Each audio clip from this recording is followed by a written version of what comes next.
era o local onde o profeta Elias se escondia de um rei que vivia aqui na região, que governava aqui na região. O nome dele era Acabe.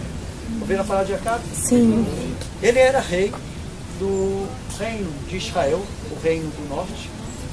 E um certo dia ele casa com uma mulher. A mulher dele, a nova mulher, se chamava Jezabel. Ela não era daqui, ela era libanesa, né? Líbano daquela época. E ela, claro, que fazia parte dos acordos, das alianças, dos casamentos da época antiga. Quando você casa com uma mulher, você também precisa levar para sua casa os deuses dela, tá bom? E ela realmente casa com Acabe, e ela chama os profetas do Baal, daqui a pouco eu explico o que é Baal, profetas do Baal, profetas pagãos, também viver com ela, no palácio de Acabe. E naquela época vivia Elias nessa região. E Elias começou a pregar contra esse casamento, principalmente contra esses 450 profetas pagãos.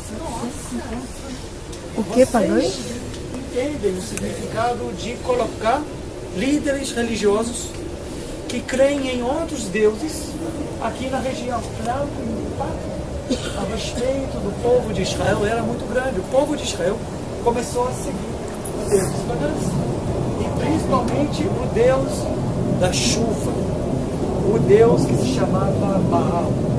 Baal era o deus da chuva cananeu. Tá?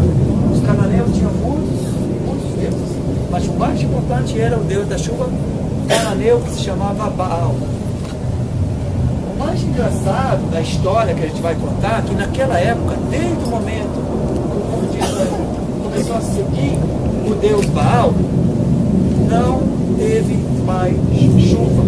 Era uma época de seca, tá bom? A Bíblia, isso a gente vê, a gente leva muitas vezes a Bíblia de uma forma mais séria. A Bíblia é um negócio sério, é verdade. Só que nessa história a gente vê que a Bíblia usa muito humor, tá? E vocês vão ver, as pessoas que entendem o contexto histórico, vocês vão ver. Primeira coisa, a questão do Baal. Sim, era Deus da chuva, mas não tinha chuva, tá? Mas a segunda coisa, o nome de Jezabel não era o nome dela, gente, tá bom? Jezabel significa em hebraico, ela é um lixo. Tá? Então, sim, Jezabel, ela é um lixo. É um nome bíblico que o escritor bíblico coloca para fazer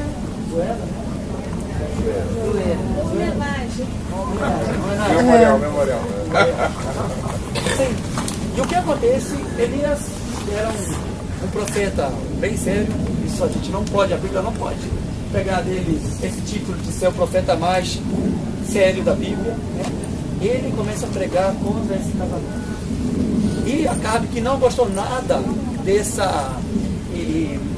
palavras de Elias contra o casamento, contra ele mesmo, viu Elias como uma ameaça ao poder dele e começou a perseguir Elias. Elias tinha que fugir para algum local. E ele acha que tem um abrigo em cima do Monte Carmelo. Monte Carmelo, só para vocês entenderem melhor, é um local sem fonte de água, ou seja, a pessoa que sobe para cá não tem de que viver. Pode caçar, não tem problema, pode até plantar e pode até colher alfarroba principalmente, mas não tem água aqui. Por isso que não tinha agricultura, ninguém vivia aqui nessa região. Elias, agora vou assim, resumir a história. Um dia encontra com Acabe, o rei Acabe. E eles decidem fazer um desafio. Elias fala ao Acabe o seguinte: se você tem os seus profetas do Baal na sua casa, vamos fazer um desafio, vamos ver quem é o verdadeiro Deus. Vamos ver quem é o Deus que tem o poder. Tá bom? Acabe aceita esse desafio. Elias, claro que também. E o povo de Israel todo foi convocado a esse local, tá? Para ver o maior espetáculo bíblico. Agora imagina vocês, tá? Recebem no correio um convite. Bem-vindo ao duelo, ao desafio de Elias e os 450 profetas do Baal. Você está convidado para ver quem é o maior Deus. Imagina o povo todo aqui se reúne em frente ao Monte Carmelo, ou em cima do Monte Carmelo, para ver esse desafio. Vocês aceitariam um convite desse? O povo todo ficou convocado aqui para ver esse espetáculo. Acontece que o desafio era o seguinte: de um lado ficou o profeta Elias, do outro lado 450 profetas do Baal, Deus da chuva. No meio colocaram pedaços de carne, de boi, tá? E lenha. O desafio era acender o fogo através das forças, jogar água em cima da lenha, para mostrar que não tem nenhum tipo de truque, exatamente. Não é uma magia, mágica, não é nada disso, tá? Joga água, ele faz canais, tá? Faz 12 memoriais, ou 12 pedacinhos de pedras, para simbolizar os tribos de Israel. E aí ele ora para o Deus de Israel, chega um relâmpago e acende a lenha. Bom, quando o povo de Israel viu quem era o maior Deus, os profetas do Baal fugiram para o rio que está aqui embaixo, o rio Kishon, e ali 450 profetas do Baal foram massacrados pelo povo de Israel. A história não termina aqui. Eu falei para vocês que era uma época de seca. As pessoas estavam desesperadas para ter água. E ali o povo de Israel estava olhando para o horizonte para ver se existe um milagre, acontece alguma coisa. Tá? O povo não bastava ver o relâmpago que veio do céu, tinham que ver a chuva.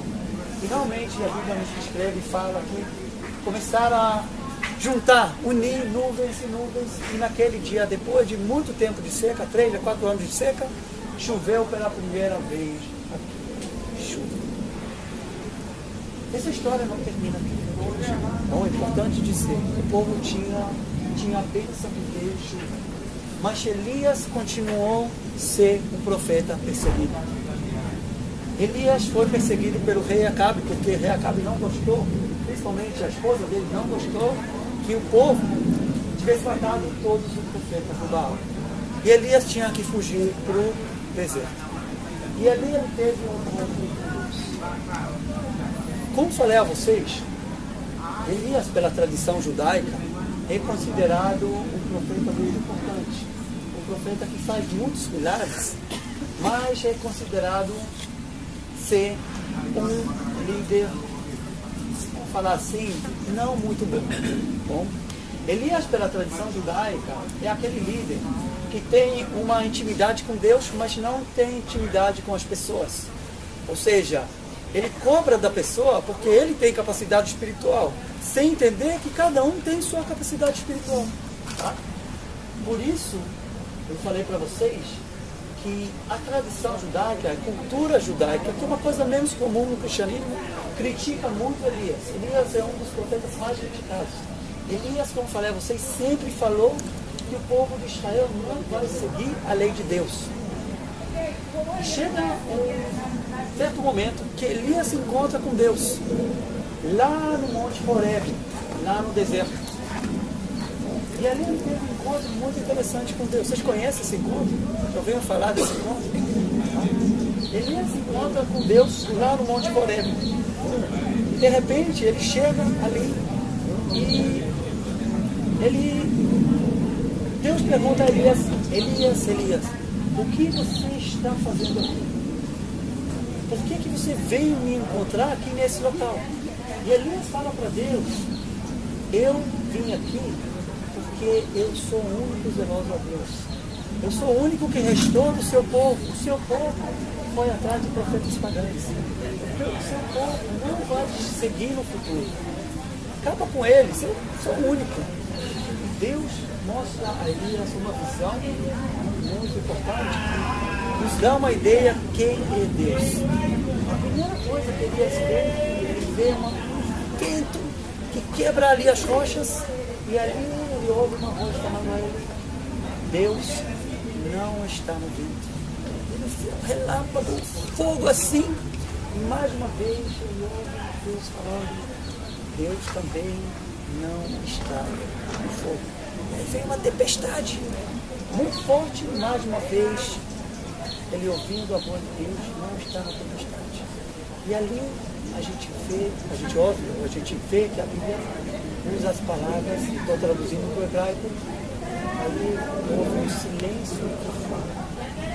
A tradição judaica diz o seguinte: Deus quis mostrar a Elias que Deus não está nos grandes milagres. Deus não está nas grandes coisas. Elias estava buscando Deus pelas grandes coisas. Nós também, às vezes. Tá? Os grandes milagres, grandes episódios.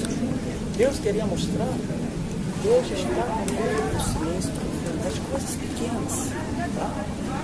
Depois disso, Elias, como eu falei a vocês, estou dando um ponto de vista judaico, tá bom? Desculpa, tá? Um ponto de vista muito judaico. Elias foi castigado, ele tinha que ser substituído por Eliseu. Ele subiu no céu com carruagem de fogo, tá? E o maior castigo é que ele não foi morto. Ele não morreu. A única pessoa que, de acordo com a tradição judaica, não morreu era Elias, que foi castigado. Eu falei para vocês que, de acordo com a lenda, para ele poder ver o povo de Israel seguindo a tradição judaica. Bom, então essa é a história de Elias. Bom, um grande profeta que tinha falta de intimidade mesmo. Vocês conhecem aqueles líderes espirituais que têm muito conhecimento e sabem até, não sei, até fazem milagres, mas falar com as pessoas não sabem. Esse mais ou menos é o ponto de vista judaico ao respeito de Elias. Bom, então, eu falei muito. Então a gente pode subir agora no telhado para ver um pouquinho da paisagem, uma vista panorâmica desse local lindo. Bom? Eu não escondo o defeito de ninguém. Se fosse um livro fantasioso, pintava os profetas e até os apóstolos como homens infalíveis. Pedro jamais apareceria negando Jesus, de hipótese alguma. Jamais Tomé duvidaria. E jamais esses profetas, jamais Elias correria para se esconder quando Jezabel ameaça ele. Ah, matou os meus profetas, então eu vou matar você também. E ele sai voado. Isso não aconteceria. Seria um livro idealista, idealizado. Mas é interessante o Gerson lembrar, né, que depois dessa coisa toda, Elias volta a orar, pedindo que volte então agora a chover. Já que os profetas foram varridos do mapa, então ele ora agora de novo pedindo para voltar a chover. E é interessante porque quando ele começa a orar, pedindo que volte a chover, que não chover, inicialmente não acontece nada. Como muitas vezes a gente ora e não acontece nada. Ou aparentemente não está acontecendo nada. Porque também é uma outra coisa que a gente vê na Bíblia, muitas vezes o diabo está trabalhando no palco e Deus está trabalhando nos bastidores. Então o diabo está fazendo uma festa no palco onde todo mundo vê, e Deus está trabalhando nos bastidores onde ninguém vê. E Elias orou uma vez, orou duas vezes, e nada, até que finalmente ele ora e o seu auxiliar ele fala: vai lá agora ver o que está acontecendo, se tem alguma coisa. O céu limpo, azul, vai lá e volta e vê. E quando o auxiliar de Elias volta, dizendo: olha, eu vi agora uma nuvem, mas é uma nuvem pequena, não dá para fazer nem sombra. É algo assim que parece uma nuvem do tamanho da palma da mão de um homem. E uma nuvem que, pelo menos ele olhando, o que ele pôde comparar foi com a palma da mão, tamanho de uma mão, não dá para produzir nenhuma sombra, nem a chuva. Mas Elias já viu naquilo ali uma resposta. E aí a gente orou e a resposta não veio, de repente parece que vai vir alguma coisa. Essa é a hora da gente começar a celebrar. Começar a celebrar porque aquele que começa a boa obra, ele vai levá-la até o final. Amém. Então, se aparecer uma nuvenzinha do tamanho da palma da mão de um homem, não interessa que a nuvem, aparentemente, aos olhos humanos, não produza sequer sombra. Mas aos olhos de Deus vai produzir chuva e muita chuva. E ele já disse, olha, então você pode mandar dizer que o povo pode sair voado, correndo, porque a gente já sabe, né? Já vimos que aqui em Israel, quando vem chuva, vem com enxurrada, e sai varrendo quem está na frente. Vai chuva com água, com pedra, com tudo, e sai da frente, porque vem pelo Wadi, né? Pelo deserto, varrendo aqueles canais, e vai até ter morte. Então avisa que o pessoal sair da frente, porque vem uma chuvarada aí. É uma nuvenzinha pequena, mas vem uma chuvarada. E realmente veio uma chuva torrencial, uma chuva tremenda. E é uma lição para nós de que Deus ele está, embora o inimigo trabalhe no palco, fazendo barulho, fazendo aparência, o nosso Deus muitas vezes está trabalhando nos bastidores, de forma silenciosa, mas quando ele faz a coisa acontecer, varre tudo aquilo que o diabo fez, leva tudo aquilo que o inimigo tramou, tudo aquilo que ele construiu para estabelecer aquilo que ele trouxe para nós pelas águas do Espírito. Então é importante a gente lembrar que Deus está sempre ouvindo as nossas orações, ouvindo a oração do seu povo, e está sempre construindo nos bastidores para que finalmente aquilo que o inimigo fez no visual, nos assustando com circunstâncias, ou tentando nos intimidar com circunstâncias, tentando gerar em nós sentimentos de incredulidade, Deus está trabalhando nos bastidores e finalmente, no final das contas, o nosso Deus vai prevalecer. A oração vai ser respondida.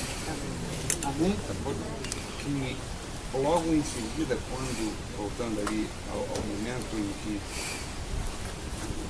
desse duelo, né, que o Oren falou para a gente aqui, sobre Elias e os profetas de Baal, depois que ele viu o milagre de Deus, né, depois que o fogo desce do céu, depois que os profetas são mortos, depois que ele vê a glória de Deus se estabelecendo, ele sendo efetivamente usado por Deus, como o Oren falou, e vocês viram na igreja que nós fomos, a última agora, estava lá a figura de Elias e Moisés. Elias representando o profeta do milagre, e Moisés representando a lei. Então esse profeta que vivenciou, que viu o milagre de Deus, que é considerado e respeitado como profeta do milagre, no momento seguinte, Jezabel fica irada quando tem a notícia que os profetas de Baal estavam todos mortos, e ela diz, olha, amanhã mesmo você vai morrer também. E Elias parece que perde a confiança, Elias foge, ele foge para o deserto com medo, e ele pede até para morrer, ele fica chateado, entristecido, parece que tudo aquilo que ele viveu perdeu o valor, perdeu. E às vezes isso mostra e aponta uma inconstância que o ser humano é tentado a seguir e a caminhar na direção dela. Às vezes está bem, você vê a glória de Deus, você vivenciou coisas que Deus fez na sua vida, e de repente você se depara com uma situação que parece que tudo aquilo que Deus fez, né, vai para o buraco, não vale de nada. E com essa história a gente aprende que, né, esse é um exemplo de Elias que deixa para a gente que a gente não deve. A gente precisa confiar em Deus sempre. Aquele que começou a boa obra, como o Maurício falou, ele vai continuar fazendo, vai concluir. E embora a nossa tendência natural como seres humanos seja sempre de olhar as circunstâncias, a gente precisa aprender a andar debaixo daquilo que a palavra diz, daquilo que a Bíblia diz, daquilo que Deus nos permite, daquilo que Ele começou a fazer em nossas vidas, e essa é a vida de confiança. Tá? Então, me chama muito a atenção isso, e é um exemplo também que a gente tira dessa história, né, da maneira de como a gente deve caminhar. Confiança, em fé, andando para frente. Cara, me deparei com uma situação difícil, uma circunstância adversa, mas eu olho então para trás e vejo tudo que Deus já fez na minha vida, e a minha maneira de pensar correta fala o seguinte, cara, se Deus já fez, se Deus já me trouxe até aqui, Ele vai me fazer passar por isso, Ele vai me fazer transpor mais essas águas, Ele vai me levar além, Ele vai trazer a minha provisão. Bom, Deus abençoe vocês.